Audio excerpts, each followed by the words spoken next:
नहमदुहु व नसल्ली अला रसूलिहिल करीम अम्मा बाद। सातिब काली की तरफ से वीडियोस और असबाक के सिलसिला जारी है।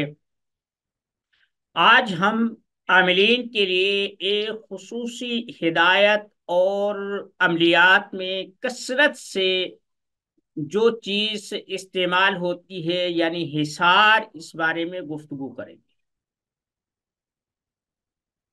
एक चीज देखी गई है कि अहादीस और मुतअल्लिका दीनी मवाद में, हत्ता कि कुरान करीम में भी, जब कोई आदमी अच्छा काम करे या किसी काम के लिए इब्तिदा करे तो उसमें औज़ुबिल्ला, ये कुरान करीम के लिए मखसूस है कि जब भी तुम वैज़ा करातल कुरान फस्तईज़ बिल्लाह, जब कुरान पढ़ो औज़ुबिल्ला पढ़ो। ये औज़ुबिल्ला सिवाय कुरान के किसी मकाम पर मसनून नहीं है। बाकी आम तौर पर किसी भी काम को शुरू करने के लिए बिस्मिल्लाह, हमने दरसी किताबों में पढ़ा था कुल्लु अमरिन ज़ीबालिन, के हर बुलंद काम, हर असीम काम, चाहे छोटा भी हो बड़ा हो, अगर वो बिस्मिल्लाह से शुरू ना किया जाए तो वो दुम बुरीदा होता है, यानी अधूरा होता है। अमलियात में जब आमिलीन सहर, जादू, जिन्नात का इलाज करते हैं तो मरीज के गिर्द भी एक दायरा खींचते हैं, अपने गिर्द भी खींचते हैं। बल्कि जो बहुत ज्यादा चिल्ले वजीफों पर बिलीव करते हैं, बहुत ज्यादा इन पर तकिया रखे हुए हैं, बहुत ज्यादा अमलियात की दुनिया में आगे तक पहुंचे हुए हैं, उनका तो बगैर हिसार के गुजारा ही नहीं। वो कहीं जाएं हिसार करते हैं, कोई भी काम करें, या किसी भी मरीज को देखे पहले अपना हिसार करते हैं, फिर मामूल का करते हैं। सोते हैं फिर हिसार करते हैं, जागते हैं फिर हिसार करते हैं, नमाजों के बाद हिसार करते हैं। इसकी इफादियत और अहमियत से तो इनकार नहीं है। मसलन हुजूर अलैहिस्सलाम तावुज़ात फरमाया करते थे। अहदीस मुबारका इस बात की गवाही देती हैं कि आप बहुत तरह के तावुज़ात किया करते थे। जब मुअव्वज़तैन उतरी तो आपने फरमाया अब सारी जितने भी तावुज़ात थे वो मैंने छोड़ दिए, अब सिर्फ कुल औज़ु बिरब्बिन्नास, कुल औज़ु बिल फलक, ये मेरे लिए काफी। इन तावुज़ात से होता क्या है? मसलन हदीस पाक में आता है कि जो आदमी आयतल कुर्सी नमाज के बाद पढ़ ले उसकी हिफाजत की जाती है, जन्नत में घर मिल जाता है, वगैरह वगैरह बहुत सारे फवाइद बयान किए गए हैं। आयतल कुर्सी को असीम हिसार करार दिया गया है। जब आदमी हिसार वाली आयत उस नीयत से पढ़ता है तो कायनात में जो अवामिर, अला लहुल खल्क वल अम्र, तबारकल्लाहु रब्बुल आलमीन, के जो अल्लाह की हस्ती है उसकी ये खासियत है कि वो खल्क भी करता है, यानी पैदा भी करता है, क्रिएट भी करता है। तख्लीक और पैदाइश उसका खासा है। खल्लाकुल अलीम है। वो जितने कंपोनेंट, जितनी जरूरतें किसी भी जानदार को दरकार होती है पहले ही पता होता है इसकी ये जरूरत है, वो उसमें रख देता है। दूसरा है अम्र, कि वो अपनी तख्लीक में वो खा किसी भी सूरत, इंसान है, जानदार है, जानवर है, दरिंद परिंद चरिंद, हैवानात, नबातात, जमातात, आसमान, फजाएं, जो भी कुछ है, इसमें एक निशान चल रहा है। और उस निजाम को इसमें इस सख्ती से नाफिज किया गया है कि उसको कोई आदमी फलांग नहीं सकता, तोड़ नहीं सकता, जिससे फित्री कवानीन कहा जाता है, नेचुरल लॉ कहा जाता है। जब कोई भी आदमी उन आयात को, उस नीयत से या उन अहादीस में मज़कूरा दुआओं को, नबी सल्लल्लाहु अलैहि वसल्लम से साबित अहादीस में दुआओं को जब आदमी पढ़ता है, इसी नीयत से पढ़ता है, तो जो वो लहरें होती हैं, इन शैतान, जिन्नात, शुरूर व फितन से जो वाबस्ता होती हैं, जब आदमी इन दुआओं को, इन हिसार को, इन आयात को पढ़ता है, तो वो जो सिग्नल्स होते हैं कायनात में, जो इन आफात व बलियात से बिल्कुल मुतजाद तबीयत रखते हैं, उनसे वो कनेक्शन जोड़ लेता है, राब्ता हो जाता है। तो वो इन चीजों को दूर हटा देते, जो इंसान को नफा नुकसान में किरदार अदा करते हैं, उनको सिर्फ वो प्योरीफाई हो जाती हैं, वो सिग्नल्स साफ हो जाते हैं, जिनसे हिफाजत का काम लिया जाता है। आप बात समझिए।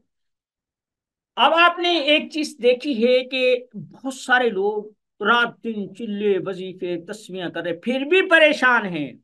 किसी ने जादू कर दिया, किसी ने हमारे ऊपर टोना कर दिया, किसी ने नक्श कर दिया, कोई हमारे पीछे पढ़ाई कर रहा है। ये उन लोगों को मैंने कहते सुना है जो ज्यादा दीनदार समझे जाते हैं या बने होते हैं। मैं नहीं कहता, ये तो जो है ना तकवा, ये तो अल्लाह ही बेहतर जानता है। ठीक है ना, ये किसी के बताने से, किसी के करने से नहीं होता, ज्यादा नमाज़े रोजे हज ज़कात से नहीं होता। ये तो अल्लाह से एक राबता है। वो किसे अच्छा समझता है, कितना कुछ होता है। देखिए, दो हदीस हैं, एक इन्नमल आमालु बिन्नियात, और दूसरी है इन्नमल आमालु बिल खवातीम, कि नीयत की बुनियाद पर आमाल का शुमार होगा, और आखिरी जो काम होगा वो देखा जाएगा कि ये आदमी क्या सोचता है। आखिर में वो नीयत और वो अंदरूनी कैफियत खुलकर बाहर आ जाती है, कोई चीज नहीं रुकती। तो जो आखिरी अमल होगा ना, उसका जिंदगी पर असर होता है। इसलिए कहते हैं आखिर में आके कलमा की तलकीन करो। गुनाहों की वजह से, गफलत की वजह से जब गुनाह इतने ज्यादा हो जाएं, तो कलमे का जो ख्याल और जो यकीन होता है वो दब कर रह जाता है। उसे तलकीन किया करो, हो सकता है कि वो कुछ उभर के सामने आ जाए और आखिर में कलमा तैयबा नसीब हो जाए। तो यकसुई और तवज्जो, जब हम इस बुनियाद पर कोई अमल करते हैं, हिसार करते हैं, तो वो जो लहरें होती हैं, सिग्नल्स होते हैं, जो हमारे मकासद को, हमारे मतालिब को, हमारी ज़रूरतों को पूरा करने के लिए कायनात में रवां दवा है, कुदरत ने वो यहाँ भेज दिए हैं, बना दिए हैं, हमारा उनसे कनेक्शन हो जाता है। और जब हमारा उनसे हो जाता है, तो हमारी रूह भटकने से, हमें किसी भी किस्म का जिस्मानी रूहानी नुकसान होने से हम महफूज रहते हैं। हमारे अंदर इतनी कुव्वत उभर आती है, हमारे अंदर इतनी कुव्वत मुदाफियत हो जाती है कि हम इन गैर तभी चीजों को जो हम किसी को गैर तभी तो नहीं कह सकते, हर चीज अपनी अपनी जगह पर है। आप क्या कहेंगे कि अगर सांप या बिच्छू है, उसमें कोई कमी है, उसकी तख्लीक में कोई कमजोर? नहीं नहीं नहीं नहीं, वो अपनी जगह पर मुकम्मल है, लेकिन वो मेरी तबीयत से मैच नहीं करता, मेरी तबीयत से मुताबिकत नहीं रखता। इस वजह से मुझे वो शर महसूस हो रहा है। ये नहीं है कि वो शर है, लेकिन जो मुझे दिखाई दे रहा है वो मेरे लिए नुकसानदेह है, मुझे तकलीफ दे सकता है, इसलिए मैं उसे शर शुमार करता हूं। अल्लाह की कोई भी तख्लीक ना अधूरी है, और ना ही इसमें मजीद गुंजाइश मौजूद है कि इसमें कुछ इजाफा किया जाए, ना वो कम है। अगर एक छोटा से छोटा कीड़ा भी है, चाहे वो पाखाने का कीड़ा ही क्यों ना हो, वो भी अपनी तखलीक में मुकम्मल है। और सांप, बिच्छू, मूसियात, ये सब अपनी अपनी जगह पर वो हैं। इनकी इफादियत उस वक्त खुलती है जब कुदरत इंसानी अकल को खोल देती है, जहन को खोल देती है, और दिमाग में वसअत पैदा हो जाती है कायनात को परखने की। और इसको कुल सीरू फिल अर्जी, कि जब जमीन की सैर की जाती है, तजर्बात वसी होते हैं, वहां तरह तरह के लोग देखते हैं। बहुत सारे लोग बिच्छू खाते हैं, सांप खाते हैं। गो के हमारी शरीयत में, शरीयत मोहम्मदी में इन चीजों की इजाजत नहीं है। लेकिन बहैसियत इंसान जब हम उन्हें देखते हैं, इनके डंग से तिर्याक तैयार किए जा रहे हैं, शाम के शहर से शाम के कांटे का इलाज हो रहा है, कैंसर तक का इलाज हो रहा है, और इसके गोश्त को बतौर दवा इस्तेमाल किया जाता है। और बिच्छू बिच्छू को तो हम आम हिकमत में, हमारी अपनी हिकमत में बहुत सारा, कोई किताब ऐसी होगी जिसमें पत्थरी तोड़ने के लिए बिच्छू को माजून अकरब इस्तेमाल ना होती हो। वो के कुछ लोग बनाते हैं, कुछ नहीं बनाते, लेकिन ये कदीम से चली आ रही है।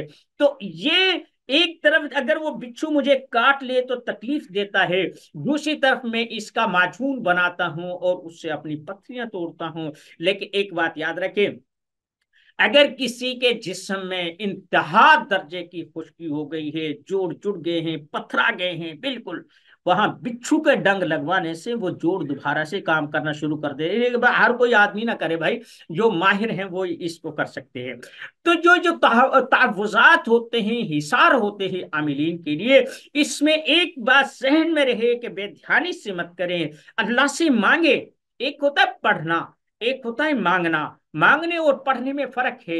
हम आमिलीन जितने भी होते हैं वो अपनी तादाद पूरी करते हैं, तस्वीर चल रही है भाई, कितनी बार भाई, 1.25 लाख दफा पढ़ने थे न, वो काम भी कर रहा है, अगर कोई मालिक है मजदूरों को भी इशारे कर रहा है, घर में भी बात कर रहा है, खा पी भी रहा है, दर दर दर दर दर तादाद भी नहीं भाई, इससे कुछ नहीं होता सिवाय टाइम के से आके। आप 100 के बजाय एक दफा पढ़ें, पूरी तवज्जो से पढ़ें। पढ़ना नहीं, मांगे। रात दिन जितनी हम इबादत करते हैं, हम तो बस आदतन करते हैं, इबादत नहीं करते, मांगते नहीं है। रब्बना आतिना फिद दुनिया ला इलाहा इल्लल्लाह, हर नमाज में दुआ मांगी जाती है। हम इतने बेध्याने होते हैं कि नमाज में हमें यह तक याद नहीं रहता कौन सा रुकू पढ़ा था, कौन सी सूरत पढ़ी थी, कितनी रकातें हुई हैं। जब इज्तिमा होता है तो इमाम को इज्तिमा होता है, पूरे बहुत सारी सफ़े पीछे होती हैं, वो भी तसव्वुफ में हो जाती है, क्योंकि ध्यान तो उधर होता ही नहीं है। तो इसलिए अगर हिसार करते हैं, कोई भी आयत, कोई भी सूरत, कोई भी दुआ जब आप पढ़ते हैं तो उसमें यकीनी तौर पर तवज्जो करें कि अल्लाह ने जो इसमें खासियत रखी है, या अल्लाह वो तू मुझे अता कर दे, वो तू मुझे अता कर दे। अब देखें, हमें गैर मुस्लिमों का नहीं पता, बस ईसाई हिंदू बाज दफा मेरे पास आ जाते हैं जादू तोड़ के लिए, दूसरा तीसरा ये सारी चीजें होती हैं। अक्सर मैंने ये देखा कि जो दीनदार तबका है वो जादू जिन्नात से बहुत ज्यादा परेशान होता है, ये उनका जहन होता है। जब उनसे पूछा जाता है, कहते हैं मैं 11 दफा सूरा नास भी पढ़ता हूँ, सूरा फलक भी पढ़ता हूँ, आयतल कुर्सी भी इतनी दफा पढ़ता हूँ, रहमान भी, वाक़या भी, मैं घर में बकरे का भी वो सूरा बकरा भी पढ़वाता हूँ, ये करता हूँ वो करता हूँ। अच्छा, वो लेकिन वो फिर जादू, असल बात यह है कि वो सिर्फ एक टोटल पूरा करता है, काम नहीं करता। ठीक है। तो जब भी मांगे तो अच्छा मांगे, नियत से मांगे, तवज्जो से मांगे, और एक मांगने वाले की तरह मांगे, मालिक की तरह मत मांगे। हम मांगते हैं, मांगते नहीं है, हम खुदा पर एहसान करते हैं, हम तो उससे दुआ कर रहे हैं, नहीं नहीं नहीं, ऐसा नहीं है। मांगे, आपको हिसार मिलेगा, आपको जिंदगी मिलेगी, आपको हिफाजत मिलेगी, और आपके काम पूरे होंगे। मसलन देखिए, इस्तिग़फ़ार है, मैं आपको एक छोटी सी मिसाल देता हूँ। सूरा नूह में है, फकुल तुस्तगफिरू रब्बकुम इन्नहु कान गफ्फारा, अल्लाह से मांगो, उसे बख्शन हार पाओगे। युरसिली समालेकुम इदरारा, अल्लाह तुम पर बर वक्त बारिशें करेगा। युमदिदकुम बि अमवालि व बनीन, तुम्हारे मालों में और औलाद में बरकत देगा। वयजअल लकुम जन्नात वयजअल लकुम अनहारा, तुम्हारे लिए बागात उगाएगा, तुम्हारे लिए पानी की वाफर मकदार होगी, और नहरें जारी करेगा। यही तो जिंदगी का हासिल है। हर आदमी इस्तगफार कर रहा है, फिर भूखा मर रहा है। हर आदमी काम कर रहा है, फिर बारिशों को तरस रहा है। बात यह है कि हमारे कौल व फेल में तजाद है। हम सिर्फ मांगते हैं, इत्माम हुज्जत के लिए करते हैं, काम नहीं करते। हम काम नहीं करते। इसलिए भाई, जो हिस्सा आमिलीन हैं, एक तो बिल्कुल सबसे पहले 2-4 मिनट यकसुई इख्तियार करें। अपने जहन को उन ख्यालात और उस गंध मन से झंझोड़ कर यकसू कर ले। छोड़ दे सारे, बस ये कहें कि मैं हूं, अल्लाह है और वो राब्ता है जो मैं अल्लाह से कर रहा हूं। बाकी सारी मखलूक उसके दरबार में झुकी हुई है, मिन जुमला उनमें से मैं भी हूं। और उस दरबार में जो आदमी झुक जाता है वो कभी खाली हाथ नहीं आता। जब आप इस अंदाज में ये चीज कर लेंगे तो वहां से झोली भर कर आएंगे। अल्लाह फरमाता है कि जो आदमी मांगने से कतराता है, उदूनी अस्तजीब लकुम इन्नल्लज़ीना यस्तकबिरूना अन इबादती सयदखुलूना जहन्नम दाखिरीन। तो ना मांगने वालों को जहन्नम की वईद है। मांगने वाले, वो तो देकर खुश हो, उसके दरबार में क्या कमी है। एक हम है, कहते हैं हमें अल्लाह से नहीं मिला, हमारी तो सुनता ही नहीं। ओ भाई, होश के बात कर, तू कह क्या रहा है? अल्लाह के दरबार से नहीं मिलता? आपकी दुआएं नहीं सुनी जाती? इसका मतलब ये है, आप इसका तर्जुमा मैं आपको बता दूं। अल्लाह कहते हैं उदूनी अस्तजिब लकुम, मुझे मांगो, मैं दूंगा। तू कहता है मुझे मिलता नहीं है। इसका मतलब है कि तू अल्लाह के दरबार में नहीं गया, किसी और दरबार में गया है, किसी और जगह तूने सर झुकाया है। और अगर ऐसा ही है कि तू अल्लाह के दरबार में गया तो उसकी शान के खिलाफ है, वो अपने कौल के खिलाफ नहीं करता। मा युबद्दलुल कौला, क्या हमारा कौल कभी बदलना नहीं चाहता। वो कहता मैं देता हूं, देकर खुश होता हूं। अब मैं युजीबुल मुस्तर्रा इज़ा, कि जो मांगता है इस्तरारी हालत में, या अल्लाह मैं आ गया हूं, सबको छोड़ दिया है, तो उसकी गैरत ये बर्दाश्त नहीं करती कि उसके दर पे कोई झुका हो और वो खाली हाथ लौटा दे। तो यकसू हो जाए, अपने जहन को यकसू कर ले, इन गंद मन से साफ कर ले, अल्लाह से रुजू करे, उन लहरों से कनेक्ट हों, वो अपनी ट्यूनिंग को करें, और फिर ये देखें कि इनकी बरकत क्या होती हैं। आज का इतना ही काफी है। उमा लेना इल्लल बलागुल मुबीन।